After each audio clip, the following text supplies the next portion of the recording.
you say. Oh, there he is.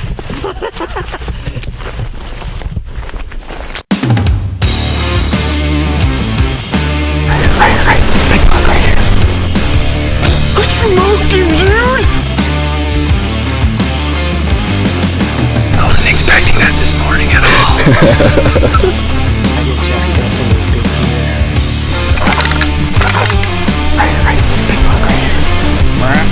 Oh my gosh! That's a beast of an 8. Can't believe what just happened. I can't believe that. That's so much fun. Ooh, yeah. Let's destroy her. Shot the deer. And then you drop him. Just like that. He was another 12 yards.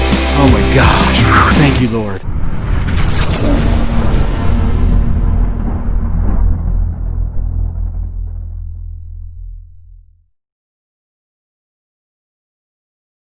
Hi, and welcome back to Whitetail Edge. Here we are already at season 5 of Whitetail Edge. Can you believe it? I sure can't. I cannot believe it's been 5 years. Here we are coming off season 4, killing some great deer last year. My trips to Iowa, Kansas, Illinois, just some great big bucks. A lot of the other guys killing great deer. We've thought that, our seasons would be almost hard to top years past. But coming this year into season 5, we have got so many buck kills, it's crazy. It's going to be the best season ever. It's early season. I'm after a deer that I call Mr. Fantasy. I've been getting pictures of this deer all summer long on the Spartan cell cams. He's been working some mock scrapes, got an idea where this dude is bedding. He's coming in and out of the standing corn, going into a swampy thicket. And I've got this Spartan camera set up in an area where I can get his pictures coming in and out. And wouldn't you know it, the first morning of opening day of season, I got pictures of this deer an hour after daylight, going into the corn to bed down. So I'm thinking, this is on. So Dave from Tag and Brag, who helps edit our shows, I called Dave. I was like, Dave, you got to get in the blind with me. I got a redneck blind set up in here. As you remember on my social media, I'd went in there and I'd set this blind up with my tractor running and everything because I needed to make a last minute adjustment on this deer because he kind of kept moving around. I'm on a farm here that I know these bucks, they come up out of these hollows and they love to work these ridges, and the edges of these fields because this field's up high. And so when they're headed to these destination fields to feed at night or in the evening, they love to make scrapes along this edge. So what I try to do is I try to keep these edges trimmed down, especially over, by these overhanging branches like you can see right here, and all the way down through here, and it'll go all the way down.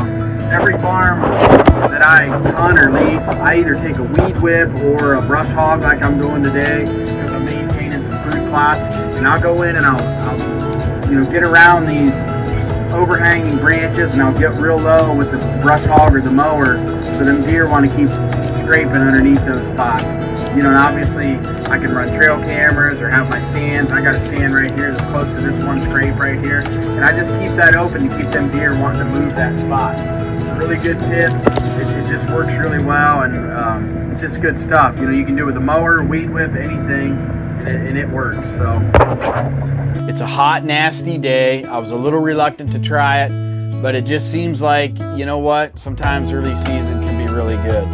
So me and Dave, we sneak in there, we get in this redneck ghillie blind, we're sitting there basically sweating to death. Deer start moving, but guess what? Mr. Fantasy didn't show. I really thought for sure, I would have literally bet money on it that he was gonna come out of the corn and walk right into that thicket on his way back that evening. Little did we know that he must have got up middle of the day and shifted a little bit, and on our way out, me and Dave boogered that deer. He was just we were sneaking out, walking out the edge of the standing corn on the path that we had made to come in there, and that deer was just standing inside the woods like 20, 30 yards, and my heart just hit my gut. I was just like, I just blew it. And I talk about it all the time on this show about how access and getting in and getting out is so important, and I thought I had it set up, but the deer duped me. I mean, I just didn't realize that he'd got up in the middle of the day and switched spots to where he was bedding here. He'd moved to the timber in the middle of the day, and he didn't come through where I thought he was going to that evening. He'd already done it, and he was coming back out into the standing corn that evening. So right there, I pretty much knew my chances were shot at shooting that deer. And you know, I monitored the Spartan cell cams. I even moved a couple more around that area just to monitor, and that deer vanished. That's all it takes. I mean, I never got another picture of that deer till like October 28th when it started the rut. So I'm talking 3.5 weeks later. That's how long it took that deer to calm down and decide that he was going to feel safe enough in that spot again. It was unbelievable. You know, take something from this. I mean, this isn't a kill, but learn from this. I'm showing you the videos that were shown here in the footage, all the camera pictures. You can tell how comfortable this deer was right here. Then to go in there and bump him this one time, it's over. That's how fast it can happen. So keep that in the back of your mind when you're hunting these big bucks. Meanwhile, while I was creating my epic fails in Ohio, we had a team member in Southern Ohio, Davey Stuckey, that was on a really good deer. And Davey had some great success first night of season. So let's join Davey and see what happens with him down there in Southern Ohio. All right, guys, I'm Davey Stuckey here with Whitetail Edge, and if you guys don't remember me from last year, I killed the biggest buck of my life last year at 232 with Megalodon. This year, I really have no history with this deer. A buddy of mine called me and said that he had saw this deer out in the bean field and I probably should get on it. So instantly from there, the beginning of the middle of the summer, we saw him out in the bean field. I started making phone calls, stopping and knocking on doors, doing everything I can to try to get permission to access to hunt this deer. We were denied on every farm except on the east side. There was a small little 17-acre patch of woods there and it had a big shelf in it. And I thought, well, this would probably be my only chance. So I went in there with some Spartans, some big tine, and I started putting everything out. And 2 days later, I started getting pictures of it.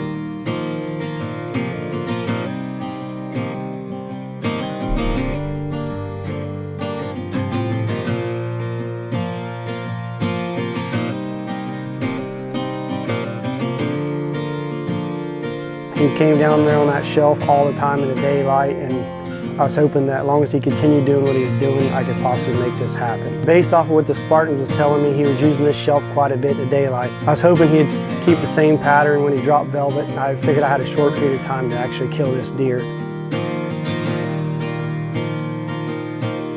Opening day is approaching. I noticed this deer, for some reason, he had scrapes everywhere. He probably had 30 scrapes on this shelf. I don't know if he was trying to establish some dominance or what he was doing. So every time I went up there to change the batteries in the Spartan, or I put out some big tine or did anything up there, I took some Black Widow with me and I put them on the licking branches and sprayed some of the scrapes. He seemed to hit them consistently. Okay guys, I just wanted to show you what I got going on here. I believe this buck has been down here bedding probably 500-600 yards away. It gets real rough terrain, gets thick. There's some great big ravines going down in there. And I believe that's where he's bedding out on one edge of those. So he's got this big shelf area right here that the Spartans have been telling me that he's working. And then I have my setup right down here on the left also, where the shelf kind of pinches down, and I've got all these scrapes in here, got all these rubs. I mean, he's rubbing, he's tearing this place up.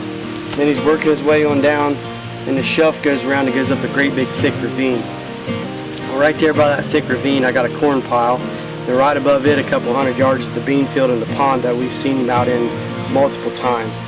So I'm going to apply some Black Widow buck lure here and some branch butter on the scrapes as I go down through here. And I'm going to go up here and change the batteries in the Spartan, and I'm going to get out of here. So hopefully a couple more weeks he'll continue doing this and we'll have a buck on the ground.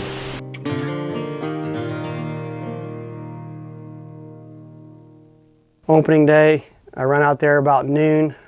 I go ahead and take my four-wheeler to the top of the hill, so that way it's just like I was putting out, you know, some big tine or anything. I didn't want to change anything I was doing.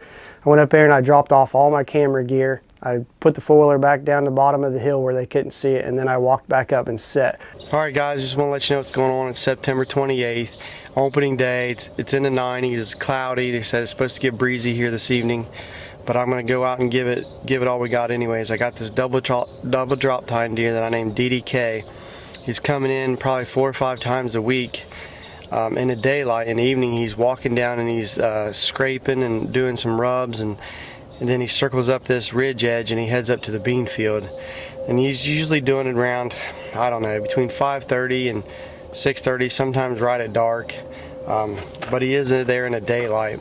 I climb up on my stand, I get everything set up. I'm self-filming, which kind of sucks, but my camera guy had other obligations, and I know some of the other guys on the team was after big deer also, so they were all out in the woods. I didn't have anybody. So I'm just sitting there trying to be patient and wait and not move much, and then I get a glimpse of just the top of his rack. And I realized him, so now I'm standing up, I'm trying to turn around. He came down the left trail instead of down the hill that he typically does. And I pull the camera around and I'm trying to focus on him, and I got the camera a little bit lower than I probably should have. I can't really see the focus on my camera. But he goes behind me, he goes all the way around me in the tree. I could have arrowed him once behind me off camera. I decided not to do that. And then he finally worked his way back around and hit a trail. And when I swung the camera around, it's actually focusing on the V of the tree that I'm in, and I didn't notice it.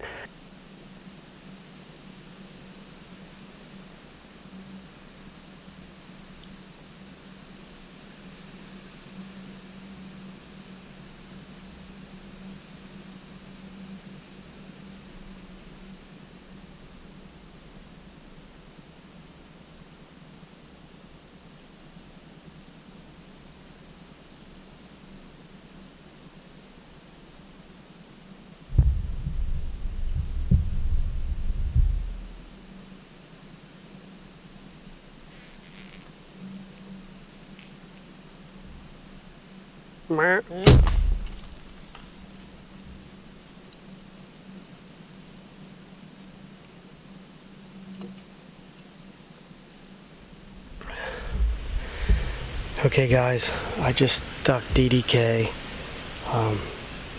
15-yard shot. I tried to get him to stop, he wouldn't stop.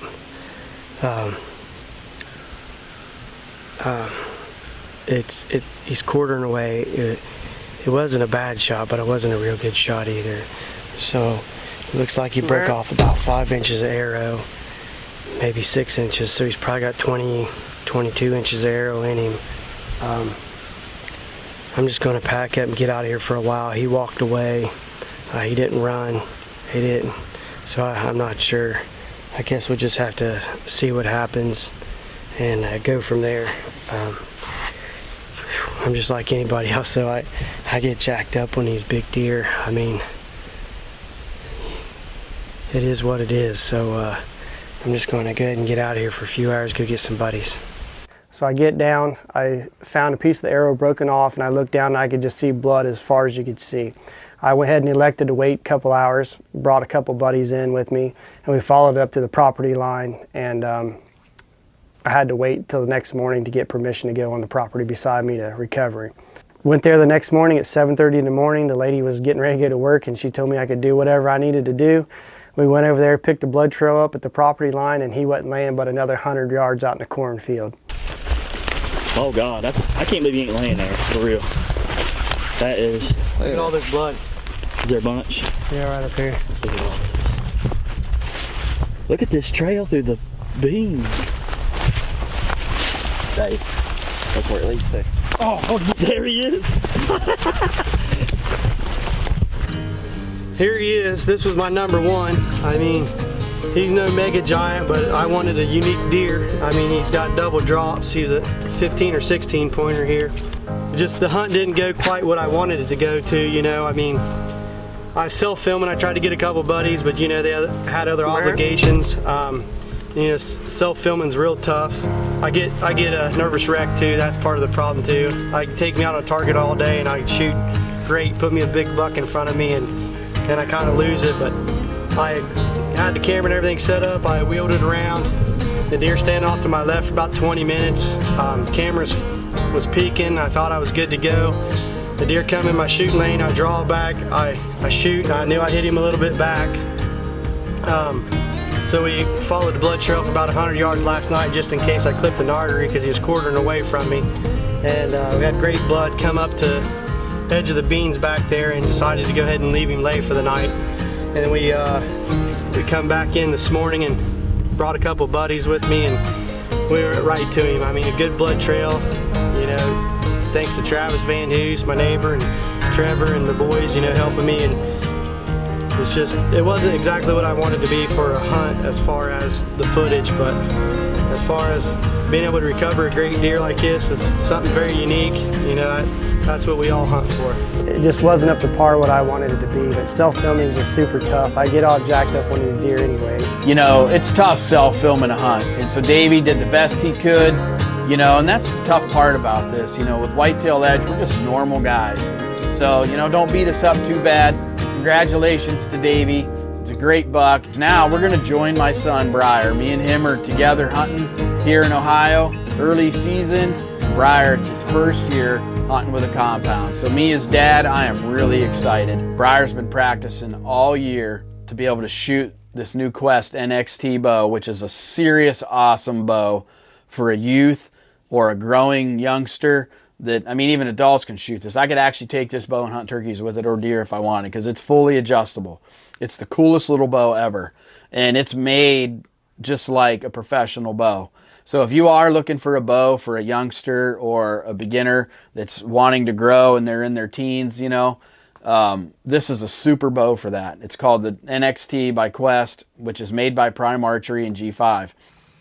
We're down here in a tree stand, sitting over a clover plot, hoping to see a doe or a nice 9-point with a kicker, but I doubt you'll come over to this side of the farm.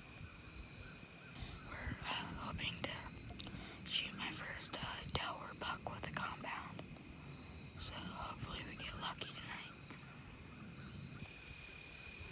I'm really excited for Briar. I'm hoping he gets a crack at a doe or a buck. But, you know, it's his first year hunting with a compound ever, and it's tough, you know, when you're a kid like this. It's a totally different game shooting a compound than it is a crossbow.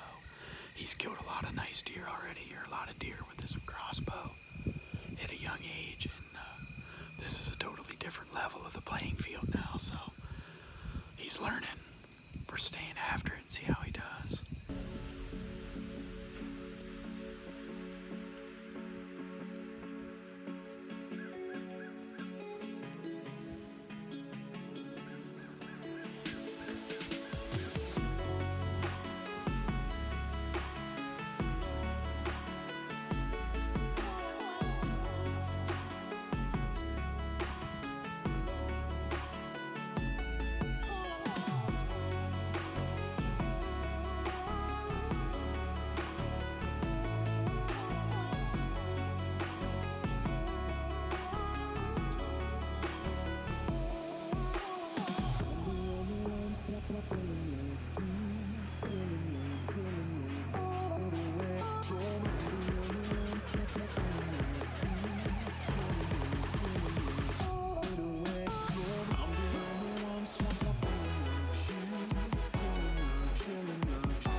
You hit it.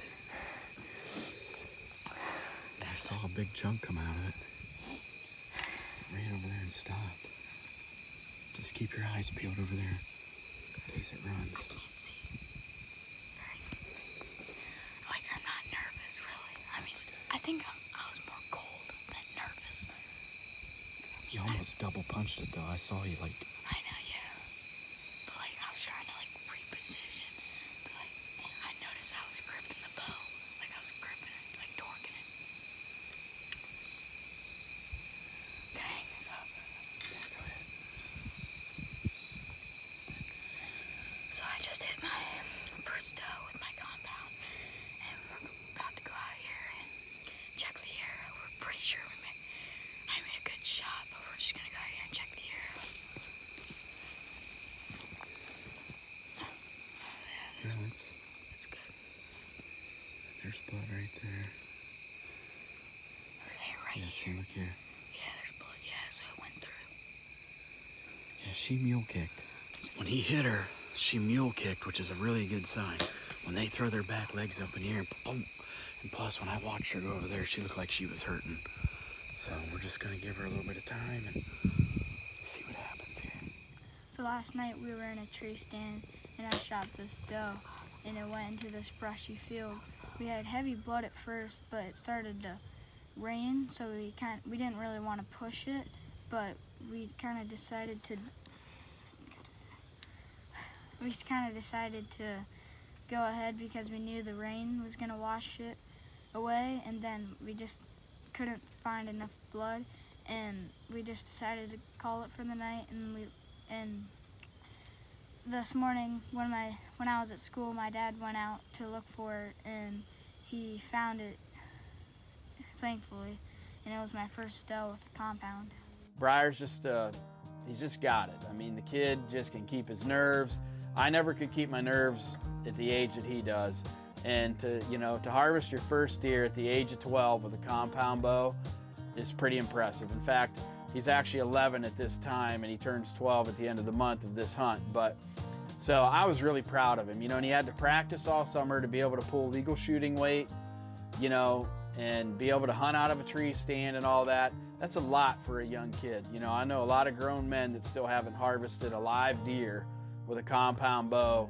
Well, hey man, I hope you guys enjoyed this first episode of season 5. Trust me, it's only going to get better from here on out. And we're going to try to do a weekly drop to where you guys can have a consistent schedule where you can come here to Mossy Oak Go every week and catch this show as it drops. So, recap, my epic failure on bumping a big deer that you didn't even get to see.